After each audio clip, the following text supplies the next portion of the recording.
bienvenue à cette émission d'Info 9. Catherine Daigle prend bien soin des jeunes de son secteur. Elle est travailleuse de rue dans le secteur Lasserre depuis bientôt 2 ans. Est-ce que c'est ça? Est-ce que je me trompe? L'été prochain, ça va faire 2 ans. L'été prochain, disons ouais. 1 an et demi. Ouais. Alors, nous la recevons pour qu'elle nous parle de ce qu'elle entend faire au cours de la période des fêtes, surtout qui s'en vient avant la période des fêtes, pendant la période des fêtes et après la période des fêtes. Alors, mesdames et messieurs, Madame Catherine Daigle. Catherine, bonsoir. Bonsoir. Merci de votre visite. On se voit souvent, puis moi, j'aime ça parce que c'est la cause des jeunes. Puis, on sait, moi, je l'ai toujours dit, les jeunes, s'ils sont encadrés, ils sont pas méchants, ils sont pas tannants. C'est pas vrai. Il s'agit de savoir comment les prendre. Il s'agit de les encadrer, tout simplement. Êtes-vous d'accord avec moi? Oui. Oui. Parce que les jeunes ne sont pas si... on a toujours tendance à dire « Ah, c'est ci, c'est ça », mais les jeunes, si on les encadre, ils ne sont pas... ils sont pas aussi tannants qu'on peut le penser. Et vous êtes placé, je pense, pour en parler aussi. Oui. Il y a environ 1 an, Catherine, vous avez sorti de quelque chose qui était un peu spécial, là, juste avant le temps des fêtes. C'était quoi exactement? On avait distribué des suçons condoms aux jeunes pour l'Halloween. Ah, OK. C'était un concept, dans le fond, avant le temps des fêtes, là, qu'on fait, là. Puis sinon, il y avait aussi les alcotubes qu'on avait distribués à la population durant la période du temps des fêtes. Est-ce que ça revient cette année, ça aussi? Ça va être présent cette année. L'année passée, je voulais faire un peu plus de promotion pour que les gens sachent que j'ai cet outil-là dans mon sac à dos quand je me promène dans les bars ou dans les parties. Puis bon, là, les gens sont pas mal au courant, donc on continue un peu là la même activité. C'est sûr que ça va être moins médiatisé que l'année passée. Okay. Les gens sont bon dans mes présentations que je fais quand je présente le travail de rue, je présente cet outil-là aussi. Donc les gens commencent à avoir le réflexe là, de le demander ou de vouloir l'essayer. Est-ce que les jeunes sont réticents à ça ou bien non? Si les jeunes embarquent dans ça, qu'est-ce que font les jeunes face à ça là, quand vous arrivez avec une promotion nouvelle ou une chose comme ça? Est-ce que les jeunes apprécient? Est-ce que les jeunes embarquent ou bien non si on recule puis on veut rien savoir? Non, les jeunes, ils veulent l'essayer. Okay. Là. Des fois, je sortais ça, mettons, comme au bal des finissants cet été. On l'avait présenté aux étudiants avant le bal. Et puis, quand je suis arrivée le soir à la relève là, avec l'objet, avec l'alcotube, ben les jeunes voulaient l'essayer. Je me suis ramassée avec 10-15 jeunes autour de moi, puis comment ça fonctionne. Puis on l'avait essayé avec un jeune qui était en état d'ébriété, juste pour lui montrer comment il fonctionne. Comme ça, s'ils en ont après dans le sac, ou moi je peux en distribuer sans nécessairement faire l'intervention avec eux autres sur le moment. C'est sûr que c'est préférable, mais bon, des fois on se dit, au moins s'ils traînent dans le sac à dos puis qu'ils décident de l'utiliser la journée, qui vont être en état d'ébriété ou qui vont avoir un véhicule près d'eux autres qui veulent l'utiliser, ben au moins ils l'auront. C'est un tube qui... c'est un alcotest, autrement dit. Ça dit si on est en état d'ébriété, si on peut conduire. C'est quoi exactement? T'as 2% de marge d'erreur avec ça. Bon, JE les avait testés. Moi, j'avais vu ça à la télé. Puis les autres, ils avaient testé ça avec les alcotests de la police, puis avec d'autres petits alcotests qui étaient portatifs qu'on pouvait avoir après nos porte-clés. Puis les alcotests étaient avérés, dans le fond, fonctionnels. Là, ça y allait très bien. Il allait pas mal avec les résultats que l'alcotest des policiers pouvaient donner. Mais c'est un petit tube que tu souffles dedans. Ça te donne environ, si tu dépasses la limite de 0,08 dans le sang. Tu souffles dedans, puis c'est les cristaux de couleur là à ce moment-là qui changent. Ils sont jaunes, ils deviennent verts et puis ils dépassent une certaine ligne sur le tube. Sur le tube. Ouais. C'est là que tu vois si tu as pris un verre de trop ou non. Ça, moi, je trouve ça très bien parce que c'est sûr qu'on fait beaucoup de publicité de ne pas conduire si on est en état d'ébriété. Bon, ça c'est...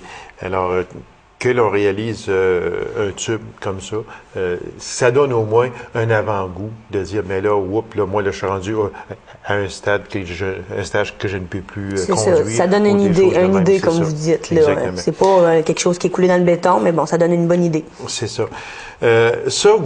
Cette initiative-là, vous l'avez faite dans différents établissements. On parle de centres de formation générale, le retour, centre de formation professionnelle. Vous allez un peu partout, hein, dans ces endroits-là, ou si vous êtes plutôt dans les débits de boissons? Pour ce qui est des alcotubes, là, Oui. c'est plus dans les bars, C'est là, OK. puis dans les parties. Je pense que quand vous parlez de centre de formation professionnelle, Oui, l'école c'est de ça, retour, oui. c'est pour faire des fois des activités avec eux autres. OK. Comme à l'Halloween, avec les sons condons, c'était présenté dans ces établissements-là. Sinon, avec l'alcotube, c'est plus au niveau, quand je fais des présentations sur mon travail dans ces endroits-là. Je présente cet outil-là vite fait, là, sans nécessairement tout le décrire, là. C'est plus pour lui montrer que c'est un outil que j'ai avec moi. On sait que les fêtes s'en viennent à grands pas. On est début décembre déjà. Donc, est-ce qu'il y a quelque chose de spécial que vous allez faire pour le temps des fêtes ou bien non, si c'est le rituel, la coutume? C'est sûr qu'il y a le rituel, la coutume qui va continuer. Il va y avoir plus de présence là, plus tard dans les bars, mettons, vu que ça va être le temps des fêtes. Sinon, il va y avoir une activité qui va être organisée avec l'école aux adultes, le retour. Ça va être sur l'alcool au volant. C'est une présentation qu'on fait avec les étudiants, là, interactif avec eux autres. On les fait bouger, là. Okay. Et puis, on est supposé avoir une collaboration avec les SQ. On se croise les doigts que ça fonctionne. On est en démarche avec eux autres présentement pour voir s'ils peuvent détacher un policier, là, pour venir faire l'activité avec nous. Okay. Ils l'ont fait l'année passée avec les étudiants pour le bal des finissants. Cet été, juste avant que les étudiants terminent puis qu'ils aillent à le bal, l'activité s'est faite, là, dans les écoles avec les secondaires 5, en collaboration avec des travailleurs de milieu du Témiscamingue qui ont monté l'atelier. Puis ils ont bien eu la gentillesse de nous le prêter, puis on va l'utiliser avec les étudiants de l'école aux adultes pour le temps des fêtes. C'est vraiment très, très, très bien. Si on délaisse ça un peu, qu'on s'en vient avec le concours de logo. Vous avez parti un concours pour faire un nouveau logo, pour un changement d'image, c'est ça? Oui.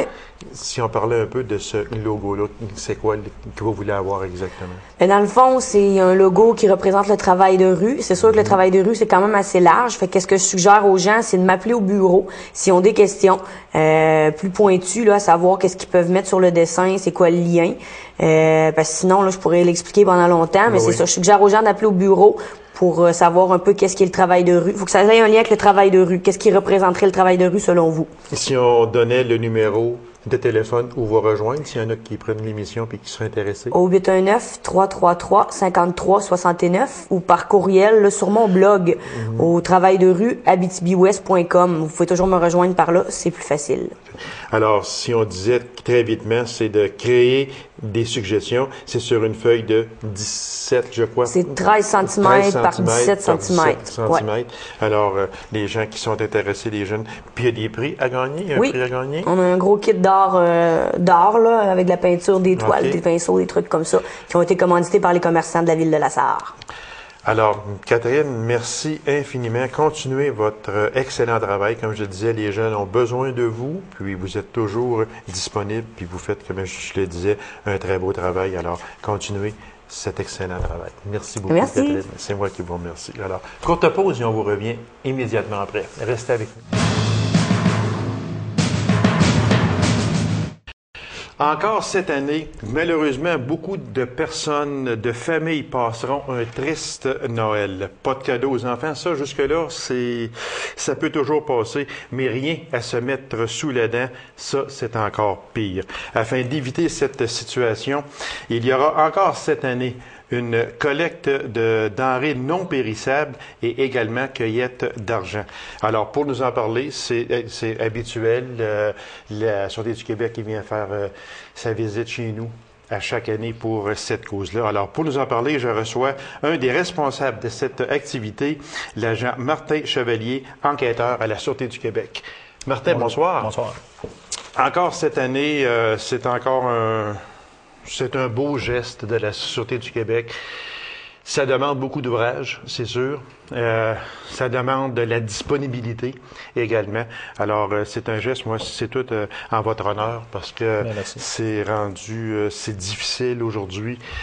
Les temps sont durs. Puis, il y a des personnes qui vont encore une fois passer un Noël triste. Alors, si vous êtes là pour mettre un peu de soleil dans leur vie, bien tant mieux et on vous en félicite. Martin, vos ramasses, c'est quoi exactement? Bien, en fait, la campagne, c'est pour permettre aux familles dans le besoin d'avoir de la nourriture puis des cadeaux dans le temps des fêtes. Okay. Donc, on ramasse tout ce qui est, premièrement, une collecte d'argent, parce que une collecte de nourriture. Avec l'argent amassé, si on ne réussit pas à combler les paniers avec la nourriture qui était donnée, à ce moment-là, il y a des personnes qui s'occupent de faire des commandes pour compléter les denrées qui doivent être dans les paniers. Il y a une liste de base, c'est-à-dire sucre, farine, viande. Et puis à ce moment-là, ben, si on n'a pas réussi à récolter suffisamment de nourriture, c'est avec cet argent-là qu'on réussit à acheter les compléments au panier. Alors, ces argents-là, c'est pour justement compléter les paniers et acheter aussi des denrées périssables. Des denrées périssables. Qui sont achetées juste avant de distribuer. Je vous dirais que les commandes se passent là, la semaine avant la distribution. Puis à ce moment-là, c'est en partenariat avec le magasin Maxi. Okay. Et puis eux, ils font les commandes suite à notre demande. Et puis c'est distribué là, dans les jours qui suivent. Une chose qu'on veut préciser aussi, Agent Chevalier, c'est que il y en a qui ont peut-être qui peuvent apporter de la nourriture pour animaux, et sinon là, non, là, c'est ça. La nourriture pour animaux, les conserves maison, on demande de ne pas apporter ça. C'est important. Pour la simple et bonne raison qu'on ne sait pas dans quel état ça a été fait. C'est sûr que... c'est sûr, Martin, on ne veut pas insulter personne. Non, c'est ça, absolument pas. Exactement. Il faut être prudent, là, c'est sûr. Il faut être très prudent, parce que quand on dit nourriture faite maison, vous ne pouvez pas l'emporter. C'est pas qu'on leur fait pas confiance. Non, c'est qu'on ne peut pas se permettre des fois qu'il y ait, je sais pas moi... c'est pas question de salubrité, mais des fois, ça peut rendre quelqu'un malade ou quelque chose. Vous savez, les conserves, c'est délicat à faire. C'est qu'il peut avoir quelque chose dans ces conserves-là faites maison qui a un aliment à l'intérieur qui peut être qu'une personne ne peut pas manger, mais c'est pas inscrit exactement, puis c'est pas écrit sur le petit bocal là, à ce moment-là. Effectivement, quelqu'un peut faire une allergie, je ne sais pas moi, aux tomates, et puis il y en a dans le pot sans qu'on sache, et puis à ce moment-là, ça peut... C'est pour ça qu'on ne veut pas vexer personne, on ne veut pas blesser personne non plus, sauf que denrées faites maison, vous ne pouvez pas les accepter pour les raisons que vous venez de donner. Ainsi que la nourriture pour animaux. Parce que c'est pas le but de la collecte, c'est d'aider les gens dans le besoin et non les animaux. Exactement. Cette année, comme par les autres années, vous êtes installé à quel endroit? Est-ce qu'il y a différents endroits ou un endroit particulier? Bien, c'est particulier cette année parce que le Carrefour La Sarre nous prêtait gracieusement un local ou des locaux, là, tout dépendant de ce qu'il y avait de disponible, pour faire notre cueillette ainsi que le montage des boîtes aussi, puis la réparation des jouets. Parce qu'il y a des jouets aussi qui sont ramassés. C'est important de le dire. On avait oublié tout à l'heure, mais effectivement, on ramasse des jouets qui soient neufs ou qui soient usagés, ça n'importe peu. S'ils sont défectueux, des fois, les personnes, apportez-les quand même si vous voulez vous en débarrasser. On a une équipe de bénévoles qui, eux, s'occupent de faire les réparations, installer les batteries, le nettoyage et puis la distribution là, par rapport aux âges qui sont demandés. Parce que lorsqu'on a une demande de panier de Noël, ben, on a le nom des enfants ainsi que l'âge de chaque enfant. Donc, ce qu'on fait à ce moment-là, c'est qu'on sait que, mettons, dans telle famille, il y a un enfant de 9 ans qui est un petit garçon. À ce moment-là, on essaie de donner un cadeau. Ben, c'est pas qu'on essaie. On donne un cadeau qui a rapport au sexe et à l'âge de cet enfant-là. Ça, c'est important de le dire. Alors, c'est tout ce qui est denrées non périssables, mais il y a des jouets et argent. Ce sont les trois choses que vous pouvez accueillir. Oui, on ramasse aussi les couches. C'est des choses que souvent les gens ne pensent pas, mais les couches pour les enfants, c'est très dispendieux. On peut ramasser aussi certains vêtements. C'est pas le but de la collecte, là, mais à l'occasion, il y a des gens qui nous en apportent. Là. On essaie de les distribuer, c'est ça. Comme ça. Donc, c'est ça, c'est qu'on avait... On revient aux endroits que vous êtes... C'est qu'on avait nos locaux au Carrefour La Sarre, mais depuis, le Carrefour La Sarre a loué tous ses locaux. Tous les espaces sont comblés. Donc, ce qu'on a dû faire, c'est se revirer de bord puis se trouver un endroit. Puis M. Jeunesse de GBM, qui est propriétaire aussi de GBM, c'est ça, ainsi que de Unipneu, l'ancien entrepôt Unipneu, a accepté de nous prêter ses locaux gracieusement afin qu'on puisse faire la campagne, la compléter, monter les boîtes, entreposer la nourriture, entreposer les jouets, faire la réparation. Par contre, on a toujours notre kiosque au centre d'achat, au Carrefour, qui va ramasser l'argent, les dons. Fait que les personnes qui veulent apporter de la nourriture ou bien qui veulent apporter de l'argent ou des jouets peuvent le faire quand même au Carrefour La Sarre. Il va y avoir une équipe là, mais ça va être transféré dans l'ancien Unipneu. Donc, si on résume, là, vous allez être très visible au Carrefour La Sarre. Oui, toujours. Le Carrefour La Sarre nous donne une bonne visibilité à ce niveau-là. Puis tout de suite, si on parlait des dates, ça commence quand et ça finit quand? Le début de la collecte se fait le 1er décembre. Donc, on va être installé à partir du 1er décembre au Carrefour La Sarre. Il y a la guignolée des médias qui se fait le 4 aussi. Donc, on va être présent puis on va supporter tout ce qui est au niveau de la guignolée. Et puis, la distribution se fait le dimanche le 21 décembre. Donc, en principe, nous autres, ce qu'on aimerait avoir, c'est que le vin, tout soit rentré afin que les boîtes peuvent se faire là, fermées pour la distribution.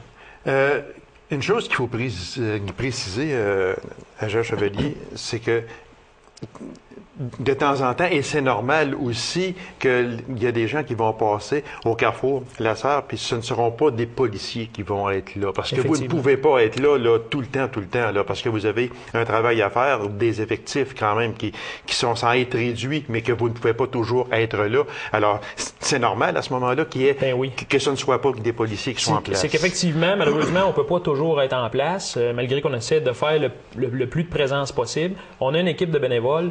Au début de l'entrevue, vous avez félicité la Sûreté, mais on ne veut pas prendre tout le crédit parce qu'il y a une grosse armée de bénévoles en arrière, des bénévoles civils, on va en venir exactement sans qui la collecte puis la campagne sera possiblement plus réduite et peut-être même impossible. Donc, c'est ça, c'est qu'il va y avoir des personnes qui sont bénévoles, sont assis à la table quand même, on est bien identifiés. Normalement, on a une nappe avec le sigle de la Sûreté. Et puis, on a des drapeaux, les pancartes de la Guignolée, les pancartes de la collecte, de la Fondation de charité des policiers. Donc, c'est la même chose. C'est très visible. C'est très visible, c'est contrôlé à ce niveau-là. Là, les bénévoles nous remettent tout ce qui est ramassé là. Soyez assurés que tout suit. Ça va pour cette collecte-là. Et le but de ça, mais c'est sûr, j'en ai parlé en intro un peu, c'est d'aider des foyers démunis, c'est ça? Oui, effectivement. C'est qu'au départ, la Fondation de charité a instauré si vous voulez, l'événement des paniers de Noël pour aider des familles avec des enfants d'âge mineur.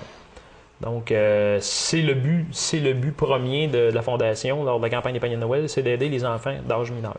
C'est sûr qu'à un moment donné, il faut réduire un peu les critères parce qu'on ne serait pas capable de fournir à tout le monde. Exactement, c'est ça. On en a parlé un peu et j'aimerais revenir sur ça à Jean Chevalier.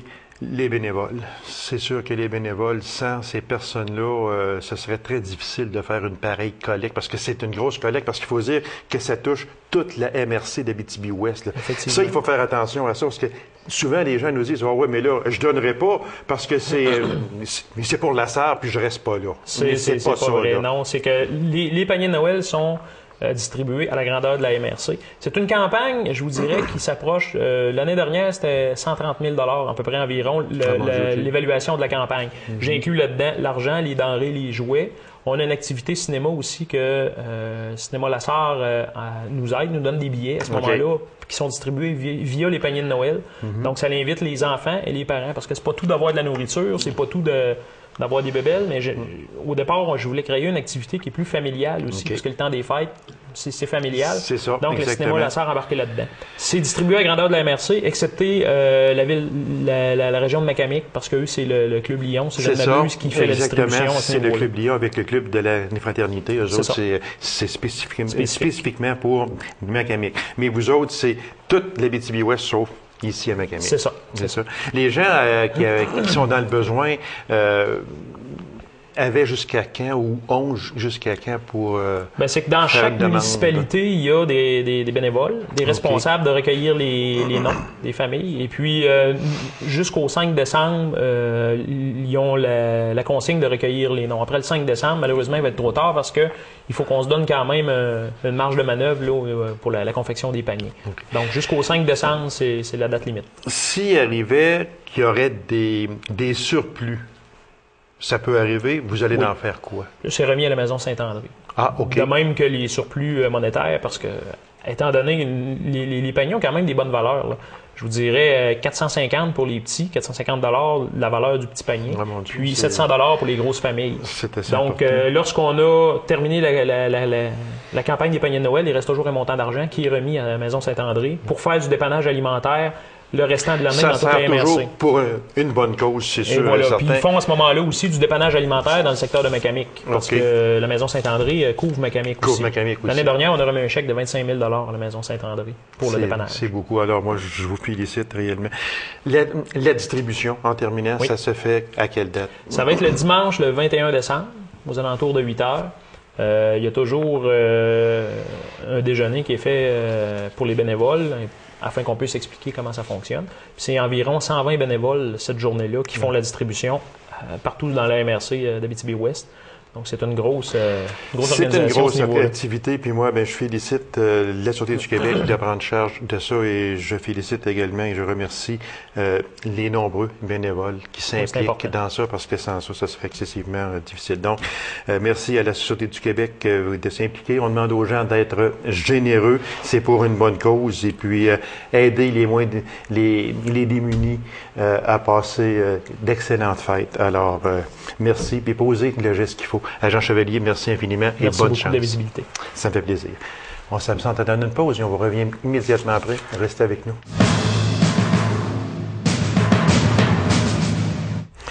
Depuis quelques années, le Club Lion de Macamic organise, en collaboration avec le club de la Fraternité, une collecte de denrées non périssables pour les plus démunis du secteur Macamic. Alors, pour nous en parler, je reçois un des responsables, le Lion Gaétan Thibodeau. Monsieur Thibodeau, bonsoir. Bonjour, Gabi. Merci d'avoir accepté cette invitation-là.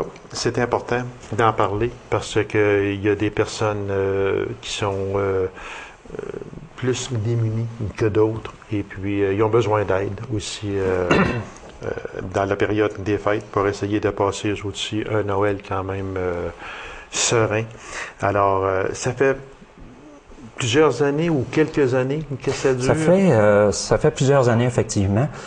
Je crois que le décompte est autour de 12 ans. 12 années, oui. OK. Ça fait 12 années que le Club Lion participe là, de façon, disons, régulière. à il cette s'implique activité. beaucoup aussi. Puis moi, félicitations au Club Lion parce que ce n'est pas une mince tâche, c'est de faire chacune des maisons, chacun des loyers de Macamic passer. Il y en a beaucoup. Puis quand on parle de Macamic, on parle aussi du secteur de Colombourg également. Effectivement, c'est le secteur Macamic, le secteur Colombourg. Alors, c'est un territoire quand même assez grand. Si on pense aussi à la ceinture du lac. Tu sais, Oui, c'est quand même un secteur, puis le milieu rural, il y a, il y a quelques rangs. Oui. La route qui mène à la Sarre. Donc, ça fait un territoire assez grand. Et puis, oui, effectivement, ça prend beaucoup de monde pour couvrir tout ce territoire-là.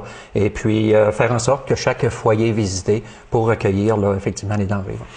C'est important. Puis, on en parle à chaque fois qu'on parle de choses comme ça, il y a toujours un mot qui revient, le mot bénévole. Et puis, ça en prend beaucoup parce que juste le Club Lion seul, est-ce que vous seriez capable de tout couvrir ou si vous avez de l'aide pour couvrir? Oui, le Club Lion est capable de tout couvrir, mais de plus en plus, la tâche devient un petit peu de plus en plus difficile.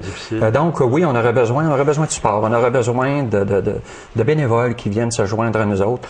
C'est pas extrêmement lourd, c'est une question de 2, 3 heures, 4 heures maximum.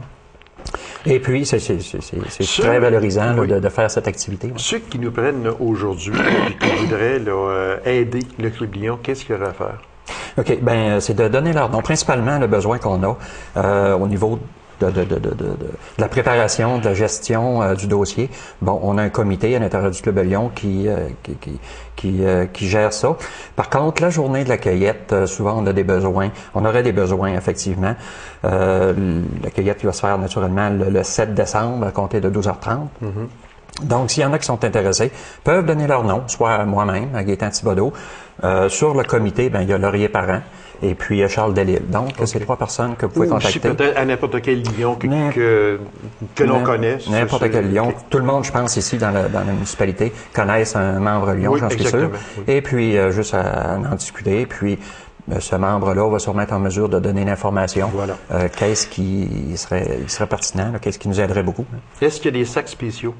Oui, cette année encore, on distribue, ça va être distribué autour du 2 décembre ou 3 décembre. On va avoir le pamphlet qui revient comme tous les ans, qui est ce pamphlet-ci. À l'intérieur, il y a un sac plastique dans lequel vous pouvez mettre les denrées à votre choix. C'est toujours denrées non périssables, il faut bien le dire. Là. Effectivement, c'est des denrées non périssables. On accepte aussi les jouets, les dons en argent. Les dons en argent aussi, oui, les dons en argent, c'est très apprécié. S'il y a des gens qui veulent donner du linge, ça peut arriver qu'il y ait des gens qui puissent donner du linge? Oui, tout est accepté, on récupère tout. Et puis, si tu me permets une petite parenthèse cette année, puis les gens vont le voir sur le pamphlet, on a ajouté qu'on récupérait aussi les lunettes cette année. Ah oui? Les lunettes de prescription. Souvent, les gens changent de lunettes et puis bon, ils gardent leurs vieilles lunettes. À un moment donné, ils sont tannés. Ils prennent ça, puis ça se ramasse là à la poubelle. Dans le Club Lyon, il y a le regroupement, dans le Lyon international, il y a un organisme qui travaille beaucoup au niveau des pays défavorisés. Et puis, ces lunettes-là sont récupérées et ils sont acheminés dans les pays défavorisés. À la place de les mettre dans un tiroir qui ne sert plus du tout, on peut les donner au Club Lyon. Au Club Lyon. Nous autres, il y a tout un système de prévu. Ces lunettes-là sont acheminées au Lyon international et ensuite acheminées dans les pays sous-développés. Monsieur Thibodeau, une chose qui est importante de préciser, qu'il y a des fois que les gens, bon, c'est à compter de 12h30, midi et 30, le 7 décembre. Oui, okay. Le 7 décembre. Alors, s'il y a des gens, soit qui sont obligés de partir de chez eux ou qui ne veulent pas être dérangés, c'est simple, ils peuvent juste accrocher le sac à la porte. Effectivement. Lorsque nous récupérons les denrées et puis qu'on voit que le sac est accroché sur la porte, on récupère tout simplement le sac. Personne n'est dérangé, on ne sonne pas inutilement. Donc, on récupère le sac et puis, de cette façon-là, ben c'est cheminé et puis ça s'en va aux bons endroits. Puis, ceux qui ne seraient pas chez eux lors de la collecte, à ce moment-là, ils peuvent sûrement aller voir un membre Lyon, remettre un sac. Oui, effectivement. Ça peut être remis à n'importe quel membre Lyon. Vous n'en connaissez pas. Bon, il y a mon nom qui est dans l'annuaire, le nom des autres membres du comité, Laurier Parent puis Charles Delisle. Donc, vous appelez ces personnes-là, on va se déplacer, on va aller les chercher, ça va nous faire plaisir. Vous passez tout simplement à les porter. Et puis, une ça va nous dernière faire question avant la fin, M. Thibodeau, c'est que les membres Lyon ou ceux qui vont passer seront identifiés. Ça, c'est important de le dire, je pense. Oui, effectivement. Les autos, on a des autocollants qu'on met sur la porte des autos. Et puis, oui, les membres Lyon s'identifient. C'est bien important. On ne croit pas qu'il y ait des intrus. Non, mais on espère tout le monde est assez bien connu. Tous les membres Lyon sont bien connus. Donc, oui, on est identifié. Puis, vous pouvez faire confiance à ces personnes-là. Sûrement. Les denrées sont récupérées et ils vont au bon endroit. À la bonne place, effectivement. Monsieur Thibodeau, merci infiniment. Puis bon succès. Puis on n'oublie pas, c'est le 7 décembre dans tout le secteur de Macamic, denrées, cueillette de denrées non périssables par le Club Lyon d'un endroit. Et ça débute à 12h30 le 7 décembre. Merci beaucoup et bon succès, M. Thibodeau. Bien, merci, Gary. C'est moi qui vous remercie. Alors, mesdames et messieurs, merci d'avoir été là et on se donne rendez-vous à une prochaine émission d'Info 9. Au revoir.